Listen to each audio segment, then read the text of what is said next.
அனைவருக்கும் வணக்கம். என் பெயர் ஆஷி தனிஷ்பா. நான் ஆ அணியில் ஆ குழுவில் செயலாற்றுகிறேன். இன்று நான் என் அம்மாவோடு மாண்புமிகு மனிதன் என்ற தலைப்பில் உரையாடப் போகிறேன். இதுதான் என் அம்மா. என் பேர் ஷீபா. வாருங்கள் நண்பர்களே, நாம் உரையாடலை தொடங்குவோம். அம்மா, ஒரு மாண்புமிகு மனிதன் வீட்டில் என்ன பண்பு நலன்களை கடைபிடிக்க வேண்டும்? ஒரு மாண்புமிகு மனிதன் வீட்டில் இறைவனுக்கு முதலிடத்தை கொடுக்க வேண்டும். பெற்றோர்கள் பெரியவர்கள் இருந்தால் அவர்களை மதித்து நடக்க வேண்டும். அது மட்டுமல்லாமல் வீடை எப்போதும் சுத்தமாக வைத்திருக்க வேண்டும். சுற்றுப்புறங்களை சுத்தமாக வைத்திருக்க வேண்டும்.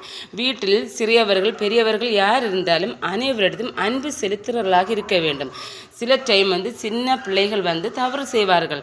அப்போது அந்த மாண்புமிகு மனிதன் என்ன செய்ய வேண்டும் என அந்த தவறை அப்படி செய்யக்கூடாது என்று நற்பண்புகளை அவர்களுக்கு சொல்லிக் கொடுத்து அவர்களை நல்ல வழியில் நடத்துகிற ஒரு மனிதனாக இருக்க வேண்டும். சோம்பேறித்தனமாக இருக்கக்கூடாது.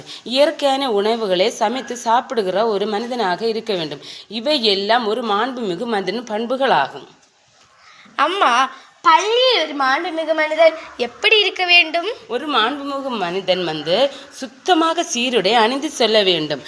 எப்போதும் அவன் சுத்தமாகவே இருக்க வேண்டும். தலைமை ஆசிரியர்கள் நண்பர்களை எல்லாம் மதிக்கிற ஒரு மனிதனாக இருக்க வேண்டும். ஆசிரியர்கள் சொல்லிக் கொடுக்கும் பாடங்களை படித்து மறுநாள் பள்ளிக்கூடத்தில் சொல்லும்போது ஆசிரியர் கேள்வி கேட்பார்கள். அந்த கேள்விக்கு அவர் பதில் சொல்லுகிற ஒரு மாணவனாக இருக்க வேண்டும். அது மட்டுமல்லாமல் ஆசிரியர்கள் பாடம் நடத்தும் போது ஆசிரியர்களுக்கு இடையூறு ஏற்படுத்தும் விதம் மற்ற நண்பர்களோடு பேசிக்கொண்டு இருக்கிற ஒரு மாணவனாக இருக்கக்கூடாது. நல்ல ஒரு பண்புள்ள மாணவன் என்பது சாதிக்கிற ஒரு மாணவனாக இருக்க வேண்டும். தலைமை ஆசிரியர் கீழ்ப்படிந்து அவர் வாழ்ந்தாதான் அவன் ஒரு சாதனையாளராக மாறுவான். இவை எல்லாம் ஒரு மாண்புமிகு மாணவனுடைய பண்பாகும். சரி அம்மா. அம்மா, நாங்கள் நண்பர்களோடு எப்படி இருக்க வேண்டும்? எவ்வாறு பேச வேண்டும்? நாம் நண்பர்களோடு எப்போது நல்ல நண்பர்களை தான் நமக்கு ஒரு தோழராகவோ தோழியாக வைத்திருக்க வேண்டும்.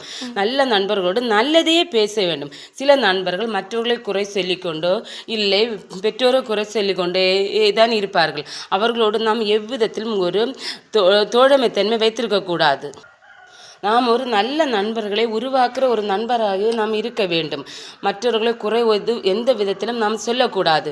அது மட்டுமல்லாமல் அவர்கள் ஒரு தீய வழியில் நடந்தாலும் கூட அவர்களுக்கு நற்பண்புகளை சொல்லிக் கொடுத்து அந்த தீய வழி நடக்கிற நண்பர்களை நல்ல வழி நடத்தி கொண்டு வருகிற ஒரு நண்பராக நாம் அமைய வேண்டும். நாம் நண்பர்களோடு உண்மையை பேச வேண்டும், நல்லதே பகர வேண்டும். இதெல்லாம் ஒரு மாண்புமிகு மாணவனுடைய குணங்களாகும். அம்மா, பொது இடங்களில் பூங்கா போன்ற இடங்களில் நாம் எவ்வாறு இருக்க வேண்டும்? பொது இடங்கள் பூங்கா போன்ற இடங்கள் கூட்டங்கள் அதிகமாக இருக்கும். அந்த இடங்கள் நாம் பொறுமையாக வரிசையை கடைபிடிக்க வேண்டும். பொது இடங்கள் கூட்டங்கள் அதிகமாக இருக்கும்போது சிலர் முந்திக்கொண்டு முன்னே போக பார்ப்பார்கள். அவ்வாறு நாம் இருக்கக்கூடாது. பொறுமையுடன் வரிசையிலே நின்று போக வேண்டும். பூங்கா நிலையங்கள் அவ்வாறு தான். விளையாட்டு பொருட்கள் எல்லாம் இருந்தாலும் அதை ஒன்றும் நாம் உடைக்கவோ அந்த இடத்தில் நாம் மற்ற இடையூறாகவோ இருக்கக்கூடாது. ஒரு திருமண நிகழ்ச்சி பார்த்தாலும் ஒரு சாப்பிட போகிற இடங்கள் எல்லாரும் முந்திக்கொண்டே போவார்கள். ஒரு சிறு குழந்தை நின்றால் கூட அவர்கள் அதை கவனிக்க மாட்டார்கள். அந்த சிறு குழந்தையும் கூட தள்ளிவிட்டு சாப்பிட வேண்டும் அவர்கள் முந்திக்கொண்டு போவார்கள். அவ்வாறு ஒன்று நாம் செய்யக்கூடாது. நாம் எந்த இடத்தில் போனாலும் ஒரு சமாதானம், ஒரு தயவு வேணும், ஒரு சாந்தம் வேணும். இவ்வாறெல்லாம் இருந்தால் எந்த இடத்துல போனாலும் நம்ம வெற்றி பெறலாம். இதெல்லாம் ஒரு நல்ல ஒரு மனிதனுடைய பண்புகளாகும். உணவு சாப்பிடும் இடத்தில் நாம் எவ்வாறு இருக்க வேண்டும்?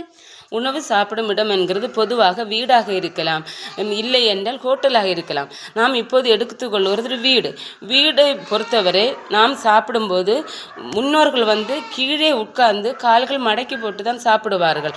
அதுவும் ஒரு சாப்பாடு கூட அவர்கள் வீணாக்க மாட்டார்கள். ஒரு சோறு கூட அவர்கள் சிந்த மாட்டார்கள். அவ்வாறு சோறை எடுத்தாலும் இப்படி தான் சாப்பிடுவார்கள். அதை எல்லாம் ஒரு நல்ல பண்புள்ள ஒரு மனிதனுடைய குணங்களாகும். ஆனால் இப்போதுள்ள தலைமுறைகள் அவ்வாறு சாப்பிட மாட்டார்கள். கீழே உட்காருன்னு சொன்னாலும் கையை வலிக்கிறது, கால் வலிக்கிறது அப்படி சொல்லிதான் தாய் தந்தர்களை அவர்கள் வேதனைப்படுத்துவார்கள். ஆனால் நம் கை வலித்தாலும் கால் வலித்தாலும் கூட முன்னோர்கள் கடைபிடித்த அந்த ஒழுக்கங்களை நாம் கண்டிப்பாக கடைபிடிக்க வேண்டும்.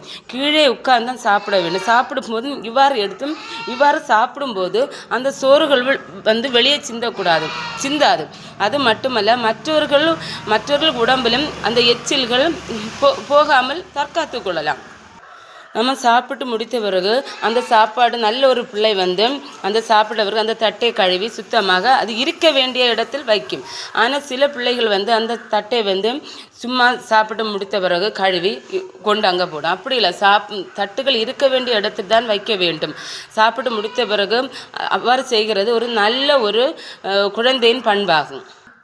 அடுத்ததாக ஹோட்டலை பார்க்கும்போது நாம் சாப்பிட அமர்ந்திருக்கும்போது பொறுமையாக இருக்க வேண்டும். அவர்கள் சாப்பாடு கொண்டு வரும் வரை நாம் நிதானமாக இருக்க வேண்டும். சாப்பிடும்போது நாம் சத்தமாக பேசக்கூடாது. அது மட்டும் மெயின் பாயிண்ட் என்னவென்றால், சாப்பிடும்போது நம்ம பேசவே கூடாது. சாப்பிட்டு முடித்த பிறகுதான் நாம் பேச வேண்டும். சாப்பிடும்போது சிலர் சாப்பிடும்போது மற்றவர்களோடு பேசி தான் சாப்பிடுவார்கள். அப்படி சாப்பிடவே கூடாது. சாப்பிடும்போது இந்த மேஜையின் மேல் சோறொன்னும் சிந்தவே கூடாது. பிறகு சாப்பிட முடித்த பிறகு கை கழுவின பிறகு ஹோட்டல்கள் டிஷ்யூ பேப்பர் வைத்திருப்பார்கள். அந்த டிஷ்யூ பேப்பரை எடுத்து கைகளை நாம் சுத்தமாக துடைத்து விட்டு அது குப்பை தொட்டி தான் போட வேண்டும். இதெல்லாம் ஒரு நல்ல ஒரு மனிதனுடைய பண்புகளாகும். அம்மா, நாம் ஒரு இடத்தில் உட்கார்ந்தால் எப்படி சரியாக உட்கார வேண்டும்? நாம் உட்காரும்போது ஒழுக்கம் செல்கிற ஒன்றை கடைபிடிக்க வேண்டும். ஒழுக்கம் என்னவென்றால், சிலர் சேர்கள் இருப்பார்கள். சேர்கள் இருக்கும்போது இந்த காலை இப்படி அசைத்து இருப்பார்கள்.